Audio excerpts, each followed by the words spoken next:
Hi, and welcome to a new episode of Sjakksnakk. My name is Askild Bryn, and as always, I'm joined by my co-host, Odin Blikravea. Welcome, Odin. Thank you, Askild. And today's guest is an American-born grandmaster, but he's been living in Norway for quite some time.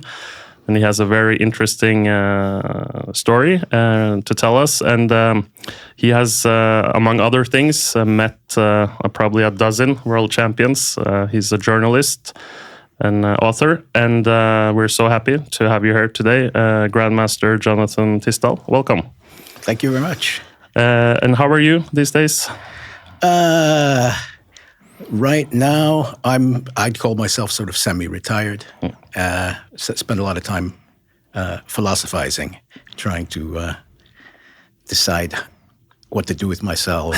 What to do with life? Yeah, the kids have moved out, that kind of thing. So it's coping with the passage of time. I'd say. Yeah. But I guess you're also then a bit flexible. Are you able to travel a bit? Are you going to chess events and tournaments still? And Yeah, perhaps even more so. Like, there's just because I'm sitting around philosophizing doesn't mean I'm not going to decide suddenly to become as active as possible doing something. And I want to go back to Tata Steel, for example. Yeah.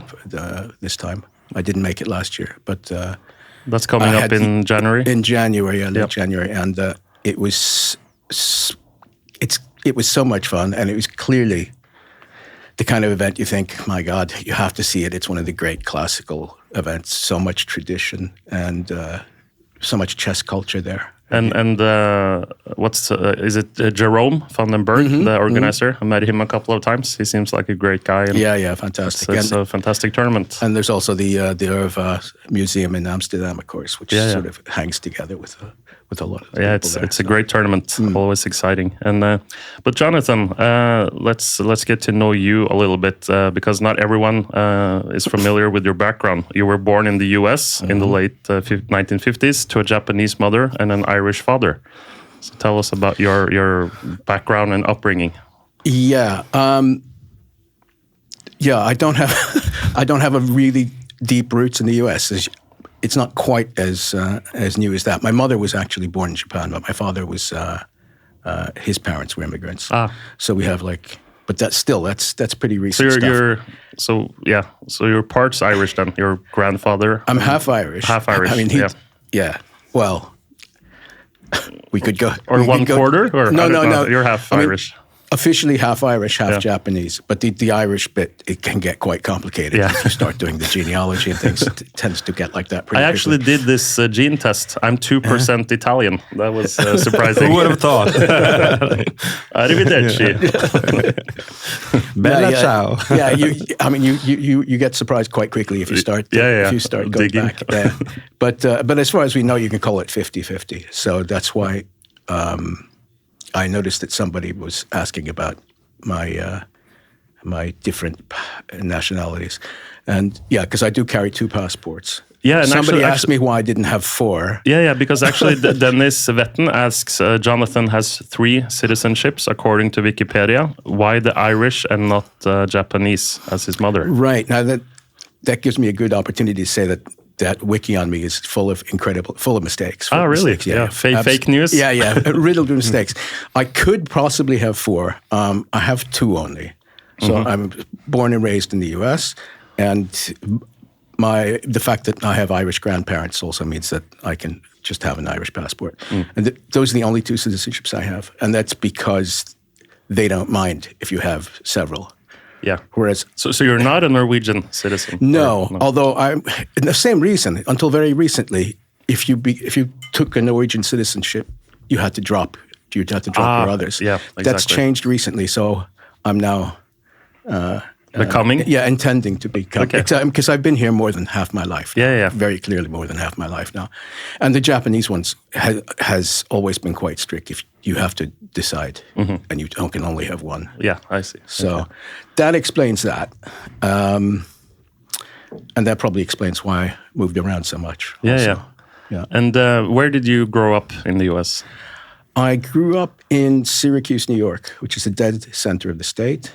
And I was told growing up that it was also the most demographically representative of the U.S. They used to do all of their product testing and this kind of things, because it was sort of a microcosm, the population and the makeup of the city.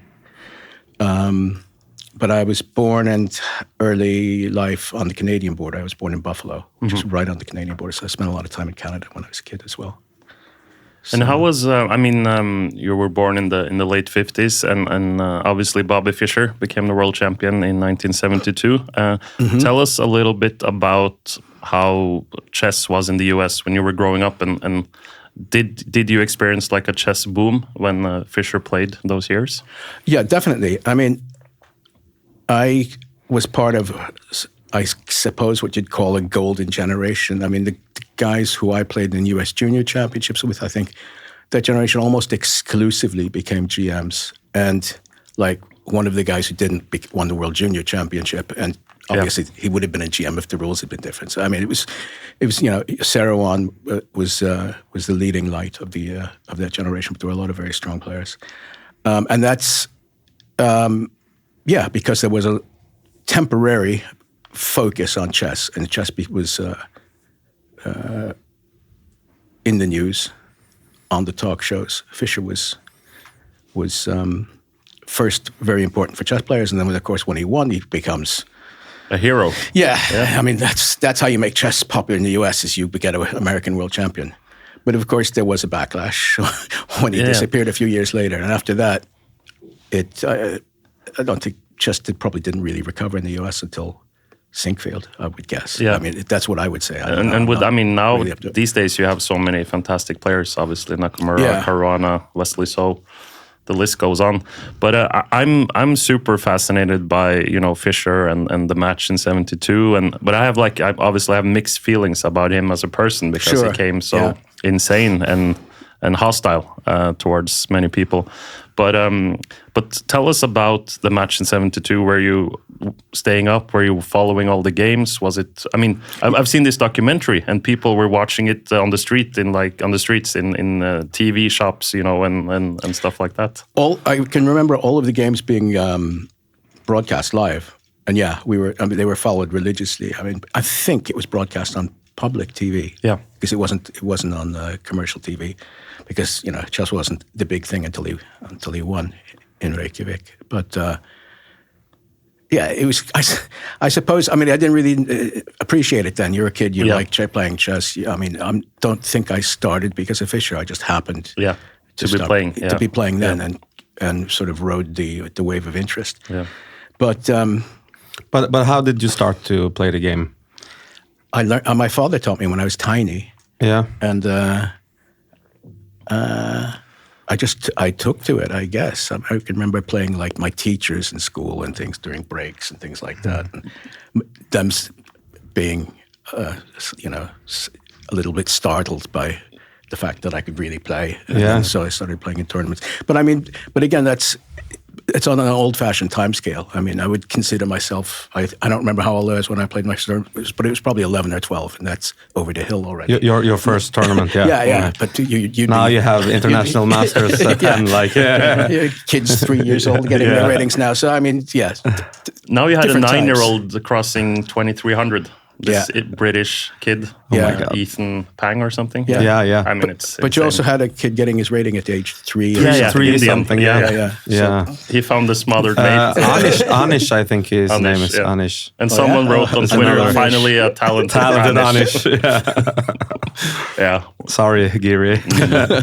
It's insane. But they were very different times. Yeah. But I feel everyone has that story. They learned to play by their father. So we need more mothers out there to teach their kids chess as well. It would be great. Yeah. It would be great to finally tap into that gigantic body of that there are women out there. That would be tremendous. But then we can let's fast forward, and then you moved to Norway in 1985. And what brought you to Norway? My partner. Yeah. So I met someone, and it became quite serious, and I have some kids, and we've been around ever since. Yeah. But that was definitely the reason. Why I was in Norway all the time, of course, was Arnold Eikrem. Because I spent several months a year during the Eikrem era in Norway, because he would have at least 3 to 5 international tournaments. Yeah, in Gausdal. In Gausdal, well, not always in Gausdal at the beginning, but there were a few other spots as well. But definitely Gausdal was the center of activity. And so then, if you spend several months of a year in a place, it's not so strange. And we've been playing in Gausdal several times, but this was a bit before our time. But we really have understood now how important Gausdal has been for many chess players. And we had Simen Agdestein on the podcast. He said he was full of praise of Arnold and how much he helped Simen and other Norwegian chess players. Yeah, I think Arnold is definitely the man behind everything that's happened. I think in modern Norwegian chess, it's why there was an Olympiad in Tromsø. It's why there was Simen. That's why there was really. I mean, if you go farther back, and the Gausdal tournaments in their prime, they were absolutely incredible. Everybody wanted to play there, and most people did. I mean, Kramnik played there. Shirov played there. I mean, when they were quite young. Anand has played there? Anand has played. He played in the World Juniors, but I'm not sure if he played in the tournaments. But Arnold held a couple of World Juniors in Gausdal as well, because, he wanted to help Simen, and came very close to getting Simen winning the World Junior a couple of times. And but, I mean, and he did it. He didn't do it with a big budget. He did it by saying, there's a great lunch buffet, and you can go skiing, and, if you've got a family. And I can remember seeing the world's top players begging to go and have a chance. Fantastic. Sometimes he just didn't have the means to have all of them. Sometimes he had to turn some very big names down, but it was a very special place and a very special time, and it eventually, I think, it created all the grandmasters for many years until recently. I think all the grandmasters got their international experience in Gausdal. Yeah. And we have some memories from Gausdal. Yeah, it continued with Hans Olav Lahlum for a while there at Gausdal, and even Magnus played alongside me and you. I played in the Grandmaster B group, and he played the GMA. I think he did quite well. He didn't win, but... I have told this story a couple of times, but I remember playing at Gausdal, and I had lost a game, and I was analyzing with my father in the lobby. And then suddenly Magnus was probably, 11, 12, and he came up towards me and he said, you should have done this and this. And he had just glanced at my game for 10 seconds probably. So already back then I realized, this magnificent talent which he had. And when did you see Magnus for the first time, and when did you see his talent? Because you were club teammates at one point in Asker. Yeah, Magnus joined our club, Asker, when he was, I would guess about that time, 11, 12. He was about 2100 maybe, something like that. And we just knew that, it was very clear that he just soaked up information like a sponge. You could see him getting stronger, game by game, literally game by game.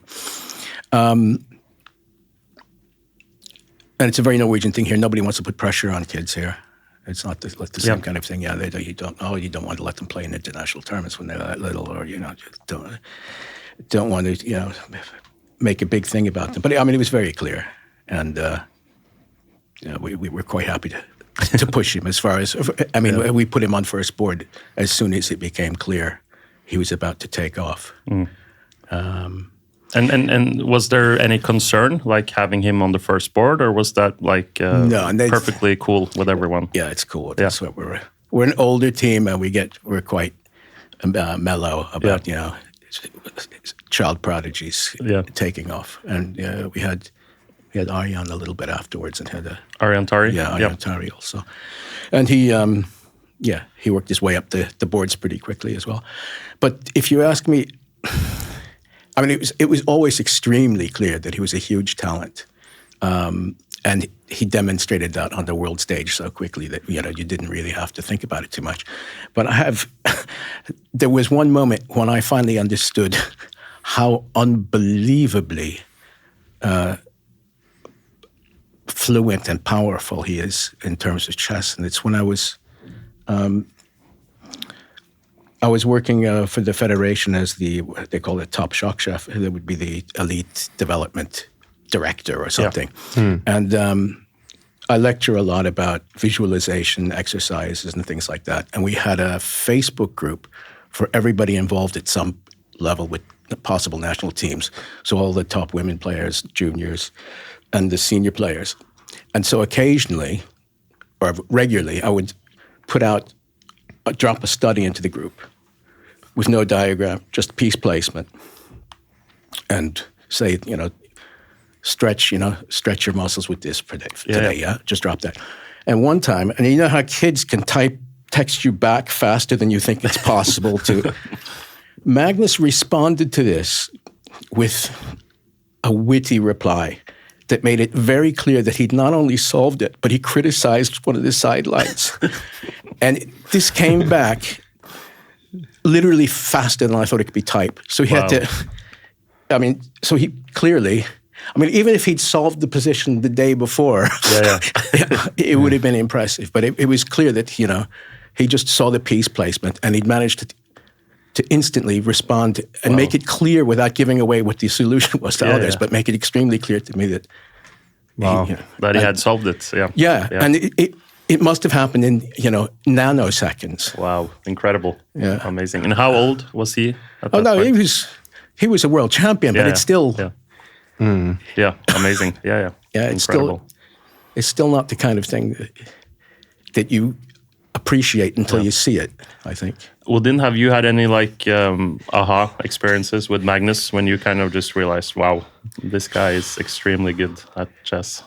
Yeah, I've had the opposite as well. No, there was actually, it's quite funny, but it's there are some studies where you have mate in 3 and mate in 4, where the pieces are there's no pattern recognition because you've never seen that type of position before. Yeah. And we had a dinner, this is a long time ago, when we used to train at the Colosseum. Yep. And then we went to have some Indian food. And we sat there for must have been a half an hour at least before, I was expecting him to solve it. Just, but he struggled actually. And because he couldn't use his intuition or nothing. And it was really difficult to use brute force as well because it was such a complex position. Those type of end games, that's one of my recent things. Actually, is I've started to believe that really artificial mate problems like that have a lot of potential educational value just because they completely cut you off. You have no bearings whatsoever, and so then you can very clearly see how your mind works when you're trying to break down a problem like that.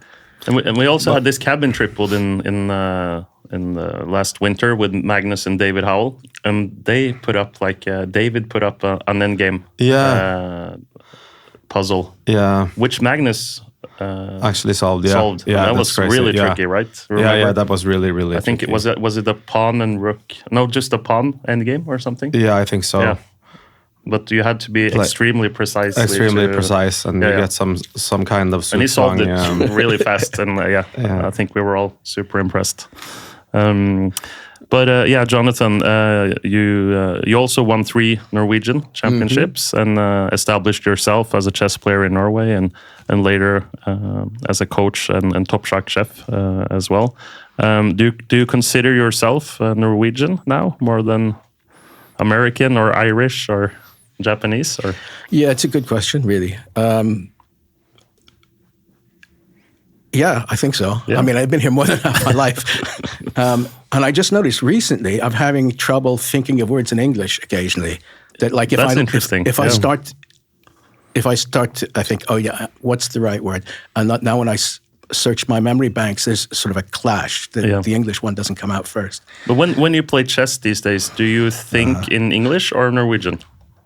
When you're talking to yourself, considering moves and... that's interesting. I don't notice that so much, but I think I've been taking notation in Norwegian for forever. Okay, and I think I probably do think in Norwegian, actually. Yeah. We asked Anna Kramling this question.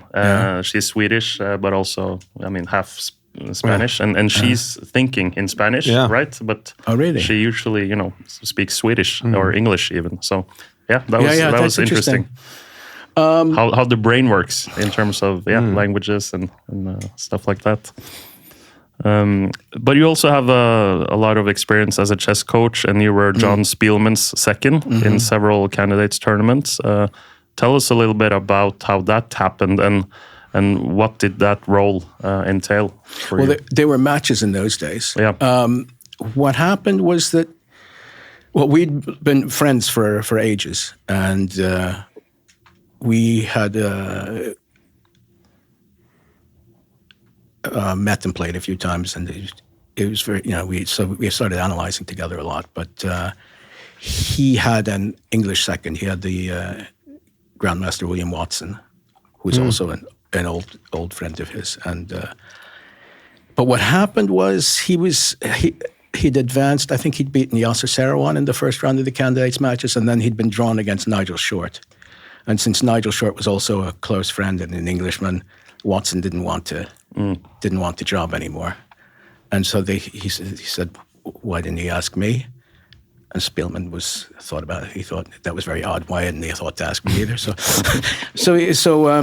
And we fit very well, but also because we knew each other very well, and I could be strict with him, which he needed sometimes, because he has I think a lot of people, especially with the passage of time, don't realize how strong he was. I mean, he was frighteningly creative player. I mean, he was so creative that it was very clear the top Russians were all afraid of him, very nervous to play him.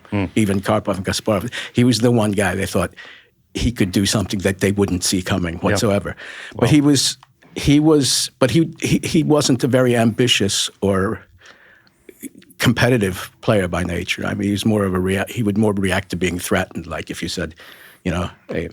So if you Speelman, he says, geez, do I want to eliminate Nigel? He's the golden boy of English chess. Yeah. And then you'd have to say, well, So he didn't have that killer instinct? No, not really. And he was more like an artist, kind of creative, not like a sportsman. Well, it depends, because then if you said to him, I'm sure that Nigel thinks you're an idiot and he's just going to beat you, then he would be fully motivated, So he says, is this the same John Spielman we met in Gibraltar? Yeah. He played in Gibraltar several times. So I watched some of his games, and I also remember they were quite like creative, and he's very enthusiastic about chess in general. And I mean, like he went up. I think he was at his peak. He was number 4 in the world. Yeah. So he was. Wow. I mean, he was a really serious player, and it wasn't such a surprise that we got it.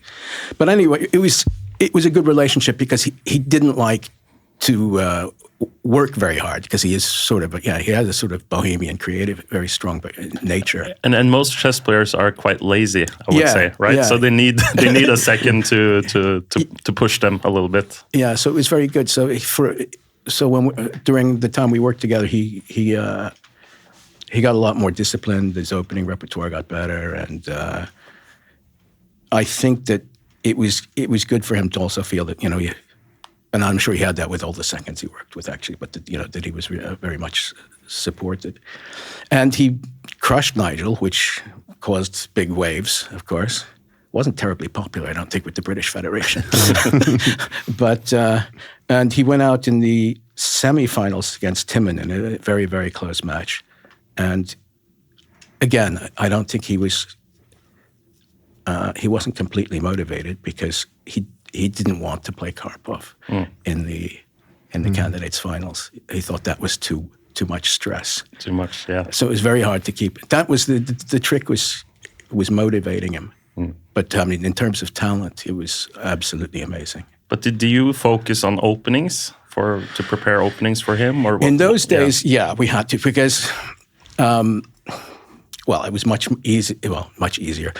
It was much different. I mean, you did it with humans and with books, and but was it easier back then to kind of come up with opening surprises? Yeah, sure. To today, yeah, sure. And you would have a good feeling, like, okay, I found something we can actually use for the match. Yeah, and we would occasionally. But he was he was non-theoretical by nature. So we did a lot of really weird things, and and very much element of surprise and moving target and things like this. And so there's some very interesting aspects of the match psychology with that kind of thing. Like, he had to play short again in the next cycle, and he was very depressed about that because, again, he didn't really want to beat Nigel. But it was very clear that Nigel had learned a lot from the previous match. He understood very much how, what kind of opening psychology there was. And, for example, when Timon walked into something that we had completely prepared, and it was in a Schliemann. And it was just, in those days, it was amazing. We had prepared it to be long into the middle game. And it was, but when I remember Short was in the press room during that, and he just kept lifting up Black's F-pawn and predicting that it was going to be, first he thought maybe it's going to be a Latvian gambit today, and then they thought it was going to be a Schliemann, and the Schliemann lit up. So it was very clear that he began to understand what kind of alleyways Speelman liked to fight in. Besides opening preparations, obviously, and chess computers, what has changed the most, you think, in like top-level chess from the 80s, 90s, and today? Did you say besides the? I mean, everything has changed. Yeah. I mean, like the approach to the game, because you told us now, they were maybe a bit more lazy back then, or do you have the same feeling about today's players, or have they become more sportsman types of I think players? There's always, I think it's natural, and almost chess has become more a sport. Maybe I think in every profession, people become more and more professional. Less and less bohemian, in almost in every walk of life. But I think, engines have changed the game almost beyond recognition. You're talking about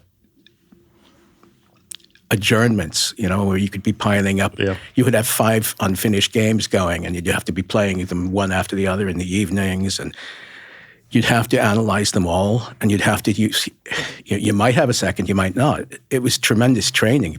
People from that era tend to be much better analysts, And it's shocking it was really shocking to me that kind of skill is quite foreign sometimes to even to younger players. Not all of them, of course. A lot of them are very, very, very good analysts and calculators, but I think they've learned in completely different ways. And it's interesting for me to try and figure out how that's evolving. But, and I think the same skill sets and the same ways of learning are still valid, but I think there are more things happening now. People are learning things from engines in ways that I don't think I can understand fully. But I do think that there are still old-fashioned ways that are extremely good. Like if you look at Gukesh, for example, I'm told that he didn't use or wasn't allowed to work with engines until he was about 25, 50. Yeah, that's incredible. And when he was like 14 years old or something. Yeah. But 25, 50. But it's very clear that, and I think that's brilliant, because then you have a tremendous foundation of actual independent thought and analytical muscle. And I thought it's also, I think that's quite rare. I assume it's quite rare. And I don't know why he did it, or if it was a conscious experiment, or it's something he wanted to do. But I thought it was very telling that Magnus singled him out. It was one of the most impressive calculators he'd ever seen, from the way he described him recently. And, it's just good advertising, I think, for making sure you have a solid foundation in thinking for yourself and learning how to analyze seriously by yourself before you find a way to relate to the engine. Yeah.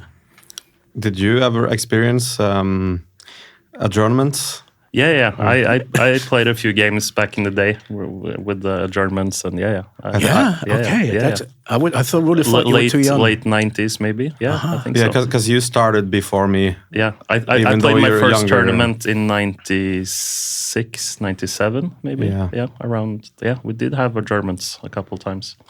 And we played with the old chess clock, Tornud. Yeah. And imagine playing blitz chess on the old clock. And I remember that. You never knew how many seconds you had left on the clock. But that's the interesting. Now there's a big fuss, and especially at this last Global. Yeah, that thing. Global Chess League in London. Yeah. I can't keep up with all of these things. But yeah, and people were talking about something about, it's crazy now that in we have digital clocks, that this kind of thing should happen. But that was normal in the old days. And if you take away increment, it doesn't matter if your clock is digital or not. You just have to move fast and not knock things over. I mean, that was the time control and back in the day. you're going to lose on time. Yeah. That's the thing. You had you 5 minutes, no increment. That was normal blitz back in the day. So, That's what we played in our Guinness World Record match as well. 5-0. We flagged each other a few times. It's kind of stressful. but I have a German story as well. But I started playing chess later than Askild.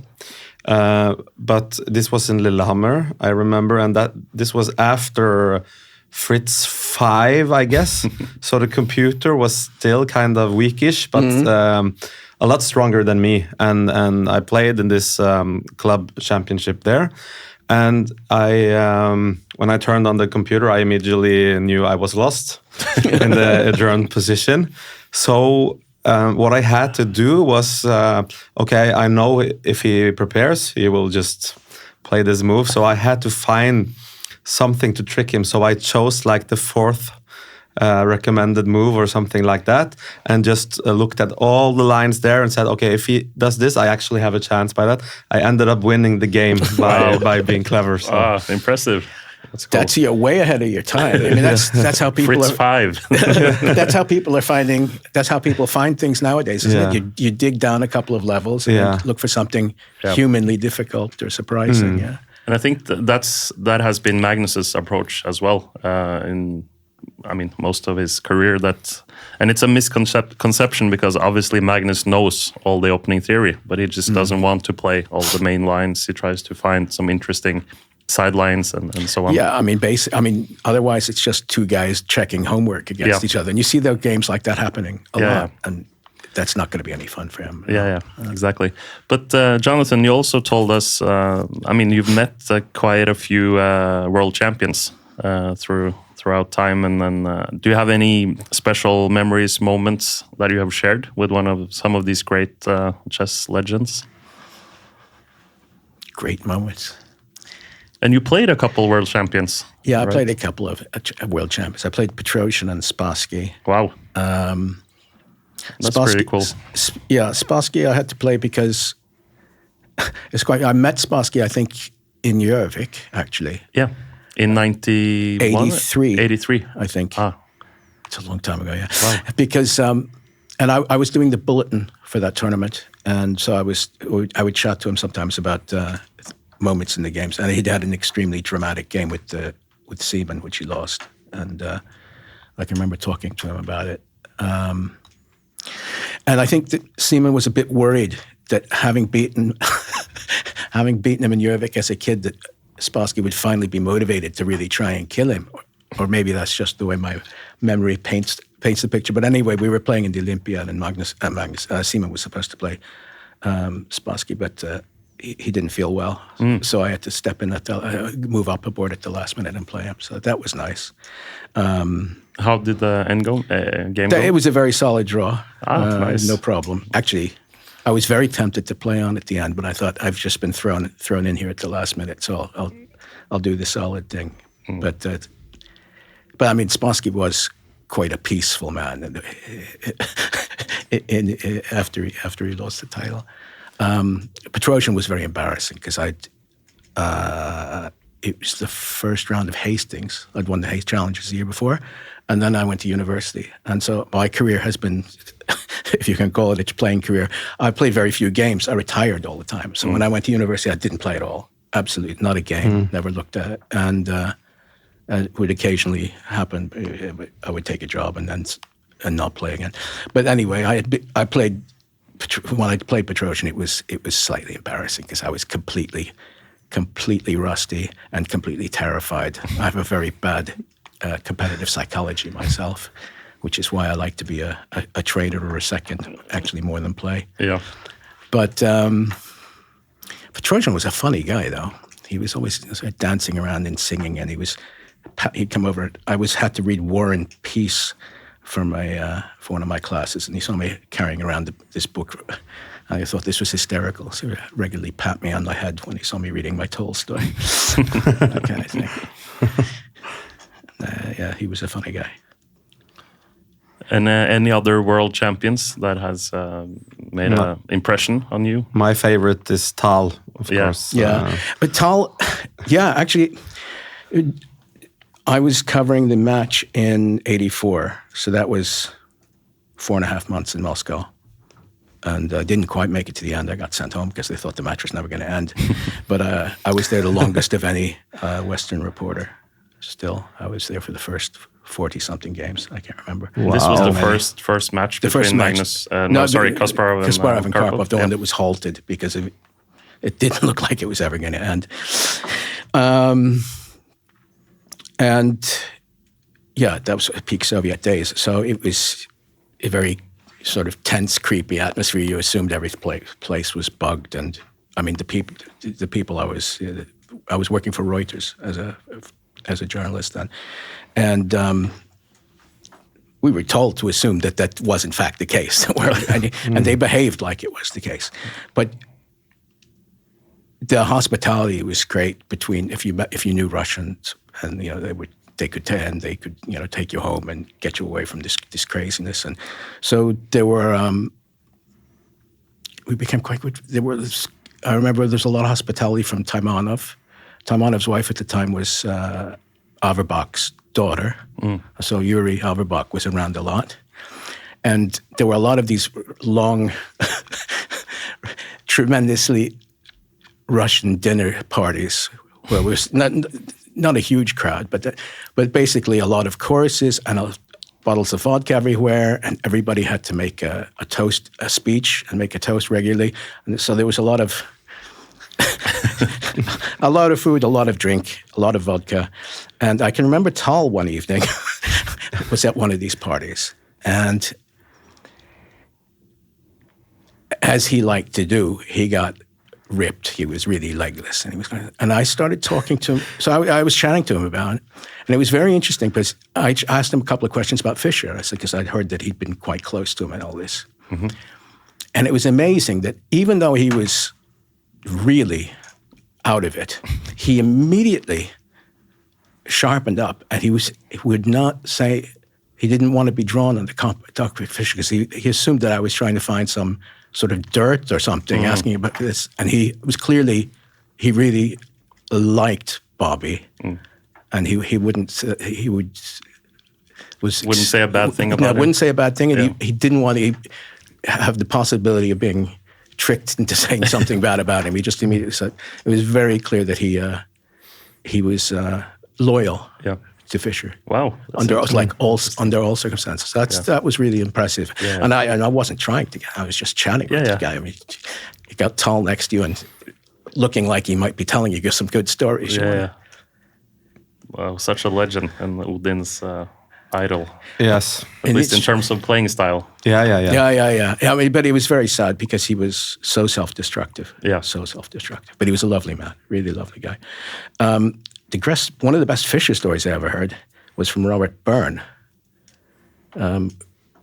American grandmaster, very strong American grandmaster. Qualified for the candidates, did he? I think he did. But anyway, he was a New York Times journalist, so we spent many years sitting next to each other, covering major events. And he told me some amazing story. He said, do you want to know why Fischer really withdrew from the Sus Interzonal? It was the Sus Interzonal, yeah? You'll have to excuse my memory if I get these things wrong. But he was leading this, I think it was in Sus, he was leading the Interzonal, and there was some sort of fuss, and he left. And there were some vague rumors about why, but I'm not sure and he told me the real reason was that Bobby suddenly decided he needed to be transported everywhere by military helicopter, and he couldn't. The local organizers and authorities couldn't arrange it. Wow! Wow! Incredible.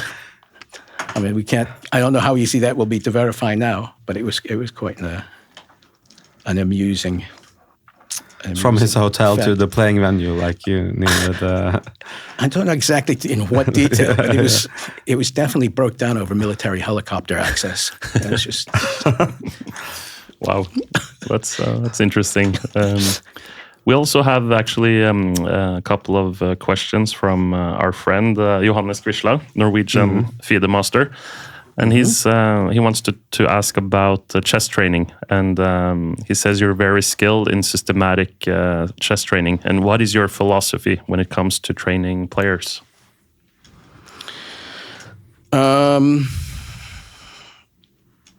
Okay, that's an interesting way of putting it. Yeah, well, from my book, it's quite clear that I'm interested in visualization and building the ability to calculate blindfold or in your head, because I always argue that 99% of a game doesn't take place on the board.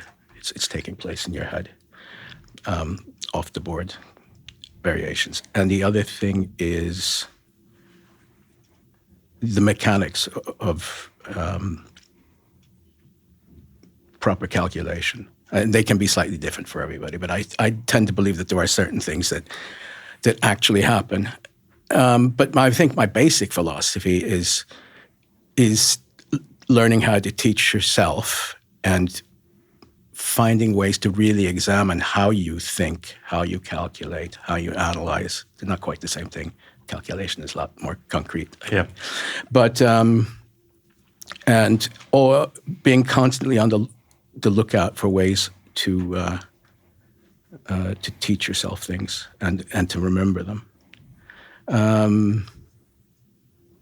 I don't know if that sounds... Yeah, absolutely. Yeah. And he also adds, I'm interested to hear your thoughts about different chess training regimes, different styles and philosophy in different parts of the world. Discuss pros and cons. Yeah, well, the Gukesh thing I think is amazing. Yeah. And we kind of have the Norwegian style of chess, which Magnus has been a part of, and Speelman, and like more playful approach, right? Compared to the Russian or the Soviet chess school and so on. Yeah, I think it seems to me that the old-fashioned sort of Russian or Soviet-inspired ways of teaching are still both popular and effective. Let's say Dvoretsky is sort of the figurehead for that school. Yeah, so Dvoretsky's the figurehead or the poster boy for the Soviet school of serious hard work. I spend a lot of time trying to keep up with what's going on and what's evolving. Like I'm in fairly regular contact with like Indian trainers, for example, because it's quite obvious. I think that's where the interesting things are going to be happening. Yeah. And what's his name? Ramesh?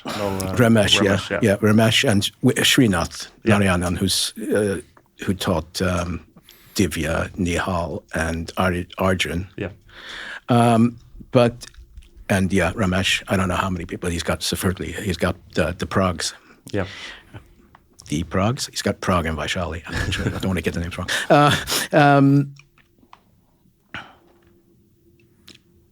Okay, so these guys are. But Ramesh, you can see, is from that kind of school. Yeah, he wrote a book, and I noticed that there are sort of two reactions to his book about calculation. One is, it's amazing because it's Ramesh and he knows what he's doing, and the other one is, this is too hard. What is this?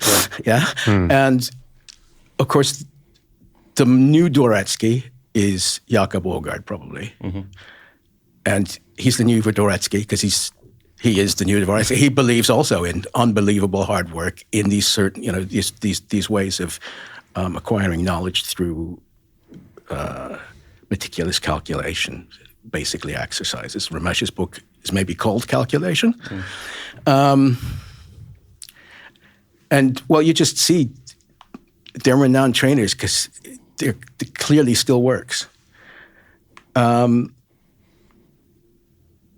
The Norwegian school is, if you can call it that, I mean, that's a philosophy, isn't it? I mean, the magic formula, which Magnus clearly cracked, is to be working as hard as all these guys, but not noticing. Yeah? Yeah, exactly. He's just doing it because he enjoys chess. I mean, that's... He likes it, Yeah, that's so I think, the Norwegian philosophy, I think, is also correct. I think it supercharges the Russian work ethic. If you can work like a Russian and think feel like you're having fun, think you actually feel like you're having fun, and I think maybe the most important quality of all for chess improvement is curiosity. Yeah, and that's the thing. I mean, if you're curious and you're not worried about, you shouldn't be worried about winning. Okay, you should be worried about winning.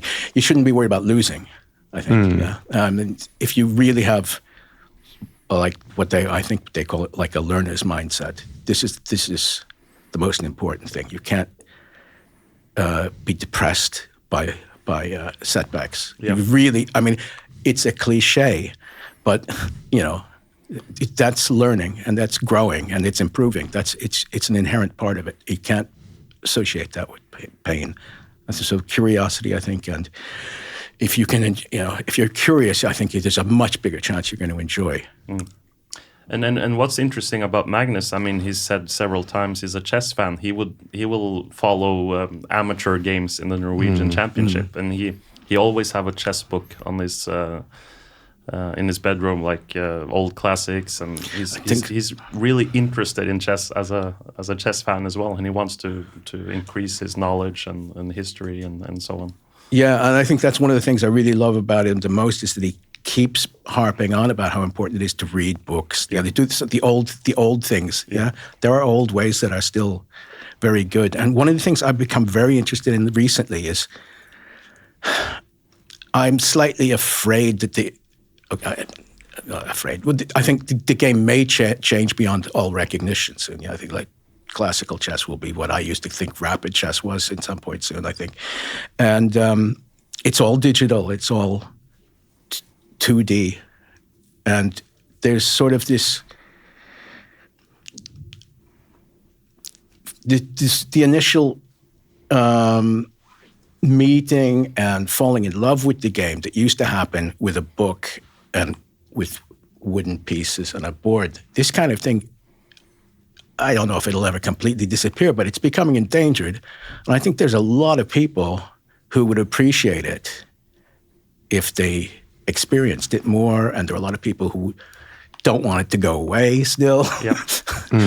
And I think that might be something interesting to explore because everything is cyclical, yeah? I mean, if things get hyper-digitalized and way too fast, I mean, it's like the slow food movement or something, you know? I mean, people suddenly say, well, what did they do in the old days and actually want to experience it and appreciate it? Because I think it still has a lot to offer. Just also, I mean, this began as talking about training, but I think there are clearly digital aspects and methods that are evolving really fast and offering ways to improve that we had no idea were possible before. Like, I think Ågård still, forgive me if I'm wrong, but I still think he gets a bit antsy about people playing blitz. And I don't think you can do that. I don't think that's a tenable position anymore. I think it's very clear that kids are getting years and years of real experience at lightning speed injected into them in blitz games. And I think it's very clear that blitz games, not bullet games, I'm not going to go there yet, but blitz games, I think it's very clear, have tremendous potential for learning now. Yeah. And obviously you can get so many more games in. The quantity of games and especially pattern recognition and stuff I mean, like in that. the old days, I mean, we wouldn't think it was odd to, for example, to test your opening ideas or a repertoire blitz. Yeah. There's no reason why it can't be much wider than that, I don't think. And also for intuition, like I would see myself as an intuitive player, and I think blitz is my best way to practice format. that, and I'm clearly a better blitz player than classical player. So that's interesting. And speaking of training regimes and trainers, we also have to talk about the young talents these days, and many of them are from India. What is your impression of the new generation of players coming through now? I'm very excited. I'm very enthused about them, and I'm hopeful that they'll be able to actually prove Magnus wrong, because I think Magnus has now come clearly to the point, and I understand it, where he sort of doesn't really think there's a lot of legs left in classical chess. And it's difficult for, I think, non-elite players to grasp this. And I'm talking about me here. I mean, I find it very hard to grasp. But it's very clear if you talk to them, they feel like it really is. It's no longer a paranoid fear. The game's really getting close to being worked out and kind of things. But I'm hoping that, like this generation, this Abdusaturovs and all the Indians, and I'm sure, and there are others, of course, but they seem to be able to inject life into all sorts of positions, despite being unbelievably prepared. And they seem to be finding ways to veer off engine paths to create practical problems. I have a feeling, and it's quite normal, I think, also in chess, we've had this long Magnus reign, and it's still going on, even though he's not world champion. But it's like Karpov, Kasparov. You tend to have these shifts, Botvinnik, Tal, yeah? And sooner or later, somebody comes along and says, okay, it's going to be psychological, it's going to be sacrificial, it's going to be human-oriented, really human-oriented, despite all the engines. Yeah. And maybe these kids can do this. Because it looks to me like they're working on this somehow. You can see them making, you can see them making very subjective decisions, I think. And so I have a feeling that, and I don't know if I have this feeling because I'd like to see that, but I have a feeling that they'll be able to expand the horizons slightly and inject some more life into the game. Interesting. And one of these very, very talented players, he's playing for the World Championship title in just a few weeks. Gukesh, obviously, then up against Ding. So let's talk a little bit about the match and your predictions. Let's start with you, Jonathan. Prediction? Yeah. I don't want to make a prediction. I have huge sympathies for both players. I think Gukesh, tremendously exciting. As an older person, I think, he's 17, yeah? It's a little early to become world champion. I mean, if you're going to break the record, he could do it when he's 19. Yeah. And the current record is 22, Kasparov, yeah? Right? It's 22 something. Yeah. So, I mean, okay, it's only normal to shatter it. I mean, we got 3-year-old rated players and, everything else now. So it wouldn't surprise me, and of course it looks like he should be the favorite. I mean, I don't think Ding's putting on this, a great act for the last year, trying to lull him into a sense of false security. But he's a tremendously sympathetic man, Ding, I think. Yeah, I completely agree. And what's really odd is that from the time he's fought for the title and been the champion, it's been nothing like the Ding. It's almost like a curse, right? Yeah, I mean, what happened? People don't remember. Ding was so strong. Yeah. I mean, he was world number 2. He crossed 2,800. Yeah, and he and Fabiano were the only guys who you could see as being, Magnus challengers, really. Yeah, legitimate challengers, dangerous challengers. I'm sure I've offended somebody there, but anyway, and I really loved the way he played. I think he was an incredibly creative, dynamic player. And it's just so sad that his title period from before and during, we've seen like no Ding games, really. No, really. And this the last guy he beat was maybe Gukesh in Tata, I think, which makes it interesting, of course. His score against Gukesh is still quite good. Yeah. But also this incredible blunder he had during Norway chess. I mean, you don't see those type of blunders at that level. I think he just blundered a mate. Just like he didn't was think it against Magnus? No? Yeah, I don't remember, it was just like he wasn't paying attention to the board at all. I think he blundered like a 2-move checkmate threat or something. Yeah, so like his head was off anywhere else. Yeah, but, it's so strange. It's so strange. I'm just like one of lots of. I would imagine that most people now would just like to see him play like himself. Yeah, his old self. Yeah.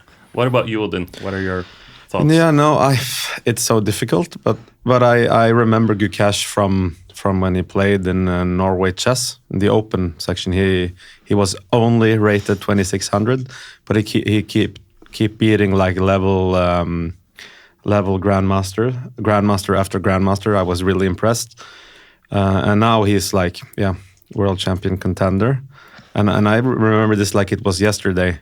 He just rose so fast, and he's playing so great. So I have to hold him like a favorite, but at the same time, I'm still hoping that like Ding is going to find his form, and he's more experienced. He's been there before, and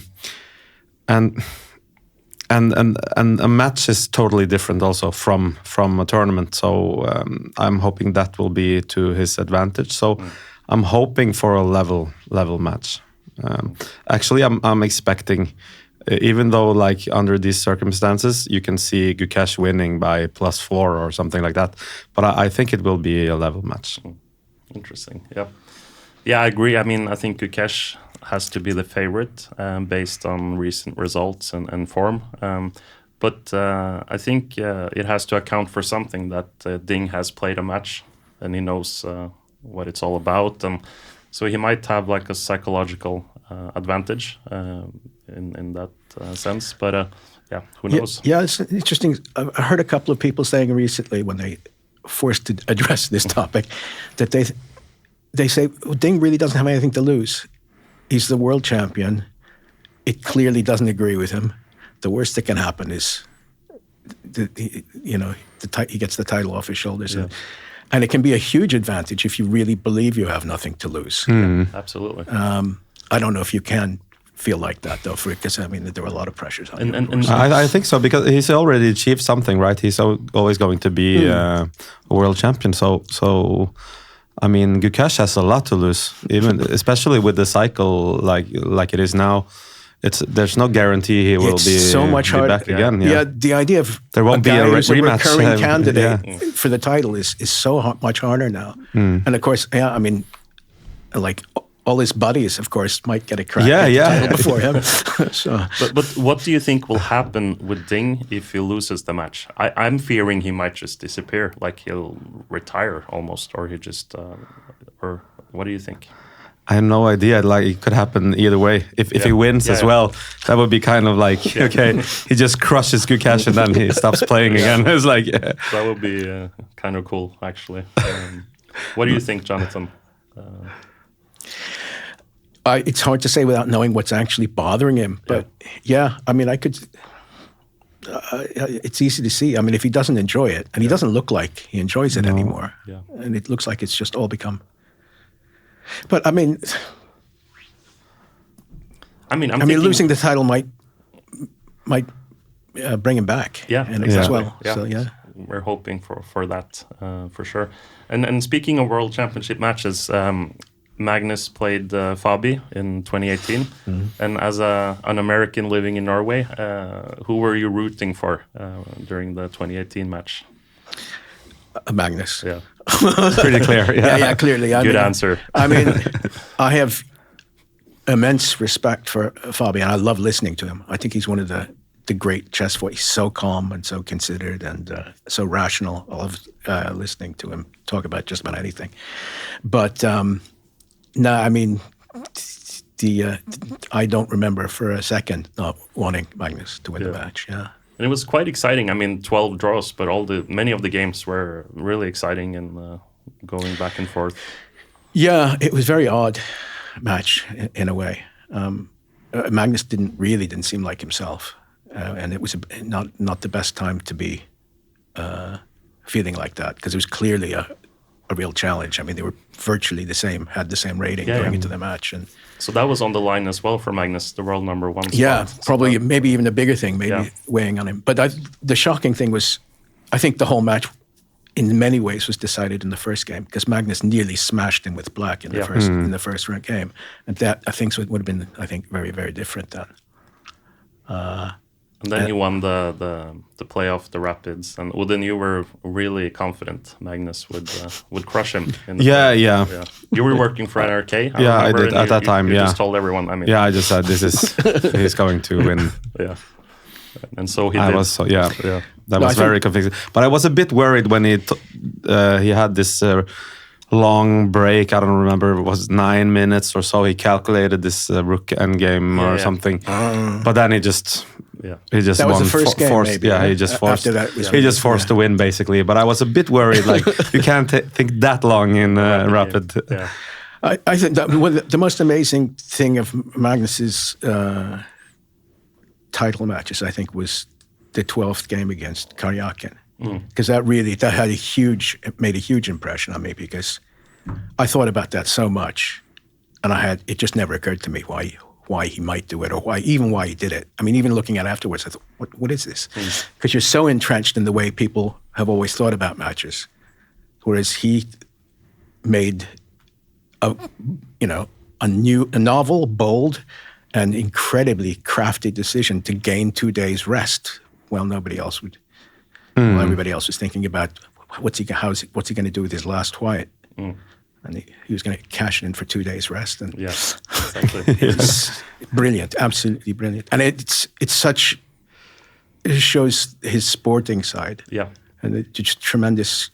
And also his tremendous pragmatical approach, right? Yeah, and his understanding that you have to make big decisions and you have to just live with them, and he's used to that. I mean, everybody else, all sports punditry is people trying to dissect things afterwards, and it's completely meaningless, because the people who actually have to do it, they have to just make their decisions then and there, and they have to live with them, and that's the only thing that matters. Yeah, and he's quite confident on his decisions as well. Yeah, that's. I mean, everything else is alternate timelines. Yeah, I mean, it's just not. There's just no point. But Jonathan, you have also been captain for Magnus a few times in the Olympiad. And, for Magnus, just once maybe, but very memorable. Yeah. Very memorable. How was that experience? Oh, I'm glad you asked, because it was a very memorable experience. Which Olympiad? It was the Baku Olympiad in 2016, I think, and it was Norway's best ever result. Finished 5th last round. That was the 5th. Had a chance for medals and qualified for the World Team Championship, and it was really fascinating for me, because it was probably my closest experience of working with Magnus and seeing Magnus and things, and it was very calculated, because I was top shock chef at the time, development, and I'd contacted Espen, who was Magnus's manager at the time, to discuss the Olympiad, and so we had a lot of dialogue about this, and Magnus very much wanted to just play the top 4 guys. And he said, I won't sit out like the first couple of matches against the lower 8 teams. He said, let's go for it, really go for it. So I had to find a 5th board who was willing to maybe play 1 game, and he did play only 1 game. And a lot of people didn't want to do that, of course. Yeah. Not many people want to go to an Olympiad and just sit there and know you're not going to play unless somebody gets sick. 10 rounds of sitting and waiting. And basically also it was very clear that they were going to go for it. They weren't going to get sick. Mm-hmm. They were going to play through the pain. Yeah, this was it. And so it was really a very conscious strategy for the match. And the 5th guy, I mean, we could have gone with 4 guys, but I mean, Magnus maybe didn't want to play the absolute first game, and you don't want to risk somebody getting sick. Mm-hmm. Yeah, you have to have somebody there just in case. But you could have been the 5th guy, or that would have been fun. Actually, somebody afterwards, I think it was Olga Dolshikova, said should have taken Seaman, because they would have had to prepare for him all the time. Yeah. But I think Seaman would have gone crazy. Yeah, probably. But itching to play. But experience-wise, it was great. It worked well.